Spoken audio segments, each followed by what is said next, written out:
Of all thank you so much. DS Max ಇಂದ ಈ ಥರದ್ದು ಬಂದು ಮಾಡಿಸ್ತಾ ಇರೋದು ಮಕ್ಕಳಿನಲ್ಲಿ ಹಿಡನ್ ಟ್ಯಾಲೆಂಟ್ ಏನಿದೆ ಅದು ಆಚೆನೂ ಬರುತ್ತೆ. ಪೇರೆಂಟ್ಸ್ಗಳದ್ದು ಬರೀ ಮನೆ ಕೆಲಸ ಅಂತ ಇಲ್ದೇನೆ ಬೇರೆ ಬೇರೆ ಅವ್ರು ಏನೇನ್ ಟ್ಯಾಲೆಂಟ್ಸ್ ಇದೆ ಎಲ್ಲದನ್ನು ಆಚೆ ತಗೊಂಡ್ಬರೋದಕ್ಕೆ ಒಂದು ಅವಕಾಶ ಇದೆ. ಸೊ ಇದನ್ನ ಮಾಡ್ತಾ ಇರೋದ್ರಿಂದ ಎಲ್ಲರಿಗೂ ತುಂಬಾ ಖುಷಿ ಇದೆ. ಸತೀಶ್ ಸರಿಗೆ ಎಷ್ಟು ಥ್ಯಾಂಕ್ಸ್ ಹೇಳಿದ್ರು ಕಡಿಮೆನೆ.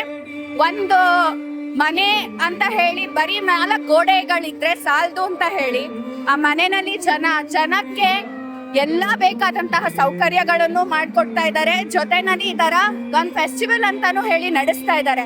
ಸೊ ಅವ್ರ ಕಡೆಯಿಂದ ನಮ್ಗೆ ಸಪೋರ್ಟ್ ಸಿಗ್ತಾ ಇರೋದು ತುಂಬಾನೇ ಖುಷಿ ಇದೆ. So it is hats off to them and his vision. ಹೀಗೆ ಮತ್ತೆ ಬರ್ತಾ ಇರ್ಲಿ, ಮತ್ತೆ ಎಂಕರೇಜ್ ಮಾಡ್ತಾ ಇರ್ಲಿ. ನಾವು ಹಾಗೆ ಮತ್ತೆ ಬೆಳೀತಾ ಮಾಡ್ತಾ ಇರ್ತೀವಿ.